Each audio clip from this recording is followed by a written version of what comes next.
दोस्तों, वैसे तो हमेशा यही सुना और देखा है कि भोलेनाथ के 2 पुत्र हैं, कार्तिकेय और गणेश जी। लेकिन क्या आप ये जानते हैं कि भोलेनाथ के 3 पुत्र और हैं जो कोई देवता नहीं बल्कि राक्षस थे। वामन पुराण की माने तो भगवान भोलेनाथ और माता पार्वती का एक पुत्र था जिसका नाम अंधक था। दरअसल अंधक के जन्म की कहानी काफी दिलचस्प है। एक बार की बात है, माता पार्वती ने अपने नटखट व्यवहार दिखाते हुए भोलेनाथ की आंखें पीछे से बंद कर दी, जिसके बाद कुछ पल के लिए पूरे संसार में अंधेरा छा गया। तब महादेव को विवश होकर अपनी तीसरी आंख खोलनी पड़ी, जिसके परिणाम स्वरूप पूरे संसार में तो रोशनी हो गई। पर जब उसकी तेज से माता पार्वती का पसीना निकल गया, उस पसीने की बूंद से एक अजीब गरीब जटाधारी बालक प्रकट हो गया, जिसका मुंह काफी बड़ा और डरावना था। उस बालक को देखकर माता काफी हैरान हो गई। वो समझ नहीं पाई थी आखिर ये बालक कैसे प्रकट हुआ। इसके बाद जब माता पार्वती ने भगवान शिव से उसकी उत्पत्ति के बारे में पूछा, तब महादेव ने उनको बताया कि वो किसी और का नहीं बल्कि उन्हीं का पुत्र है। घने अंधेरे में पैदा होने के चलते उसका नाम अंधक रखा गया। बीतते समय के साथ दैत्य हिरण्याक्ष ने महादेव का नाम लेते हुए एक लंबे समय तक तप किया, जिसके परिणाम के तौर पर भोलेनाथ उससे प्रसन्न हो गए और उसके पुत्र प्राप्ति का वरदान मांगने पर भगवान शिव ने अंधक को उन्हें पुत्र के रूप में दे दिया। जिसके बाद से अंधक असुरों के बीच पला बढ़ा और आगे चलकर वो असुरों का राजा बन गया। बढ़ती उम्र के साथ अंधक की इच्छाएं भी बढ़ने लगी, जिसके बाद उसने तपस्या करके ब्रह्मा जी से वरदान मांगने का फैसला किया और उसने वैसा किया भी। उसने वरदान के रूप में मांगा कि उसकी मृत्यु तभी हो जब वो बुरी नजर से अपनी माँ की ओर देखे। उसने सोच समझकर वरदान मांगा था। अंधक ने सोचा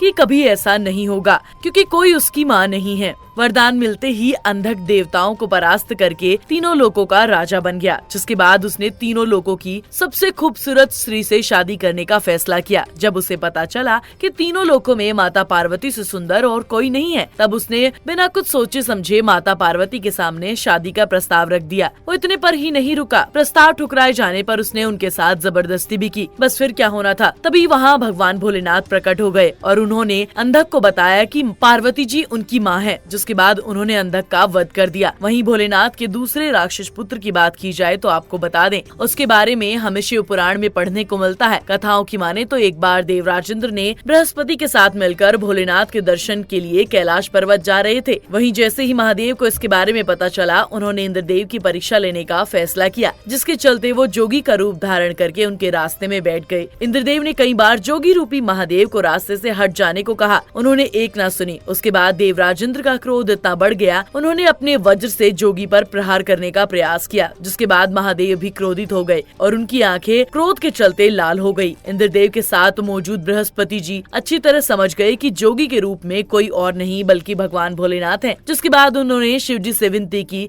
कि वो इंद्रदेव को माफ कर दें। बृहस्पति की विनती सुनकर महादेव ने अपनी आंखें समुद्र की तरफ कर दी और अपनी क्रोध अग्नि को शांत किया। उसी क्रोध अग्नि से एक बालक का जन्म हुआ। जन्म लेते ही वो बालक बहुत तेज तेज से रोने लगा। उसके रोने की आवाज से पूरा संसार बहरा हो गया। बालक के रोने की आवाज से परेशान होकर देवता ब्रह्मा जी के पास पहुँचे। तब उन्होंने बालक को गोदी उठाया। तब उसने उनका गला बहुत जोर से पकड़ लिया, जिसके चलते उनके आंसू आ गए। जिसके बाद ब्रह्मा जी ने उस बालक का नाम जालंधर रखा। वहीं समुद्र ने उनका पालन पोषण किया। बीतते समय के साथ जालंधर जवान हो गया और उसने देवताओं की पत्नियों को परेशान करना शुरू कर दिया। एक बार वो कैलाश पर्वत पहुंचकर पार्वती जी को अपना बनाना चाहता था। ये देखकर पार्वती जी काफी क्रोधित हो उठी, जिसके चलते भगवान भोलेनाथ और जालंधर के बीच युद्ध शुरू हो गया। लेकिन जालंधर की शक्ति के कारण महादेव हर प्रहार में विफल होते गए। आपको बता दें, उनकी सारी शक्तियों का असली कारण कुछ और नहीं बल्कि उसकी पतिव्रता पत्नी थी। एक बार भोलेनाथ और माता पार्वती की मदद करने के लिए भगवान विष्णु जालंधर का रूप धारण करके उनकी पत्नी के सामने पहुँचे। विष्णु जी को जालंधर समझकर उसकी पत्नी उनके साथ पत्नी धर्म का पालन करती है। जिसके बाद उसका पत्नी धर्म टूट गया और कैलाश पर्वत पर शिव जी जालंधर का वध कर देते हैं। वहीं तीसरे और आखिरी पुत्र के बारे में बात करें तो पौराणिक कथाओं में बताया गया है कि राक्षसों का दारोमदार 2 भाइयों को सौंपा गया, हेती और प्रहेती। जहां प्रहेती धर्मात्मा था तो वहीं हेती को राजपाट और राजनीति में ज्यादा रुचि थी। राक्षस राज हेती ने अपने साम्राज्य को बढ़ाने के लिए काल की पुत्री भया से शादी कर ली, जिसके बाद भया को विद्युतकेश नामक पुत्र हुआ। जिसके बाद विद्युतकेश की शादी संध्या की पुत्री सालकरन कटा से हो गई। बता दे, सालकरन कटा व्यभिचारिणी थी, जिसके चलते जब उसके पुत्र का जन्म हुआ तब उसे लावारिस छोड़ दिया गया, जिसको आगे चलकर भगवान शिव और माँ पार्वती ने सुरक्षा प्रदान की और वहीं भोलेनाथ ने उसका नाम सुकेश रखा। इस तरह के राक्षस लावारिस बालक को भगवान शिव और माता पार्वती ने पुत्र बना लिया।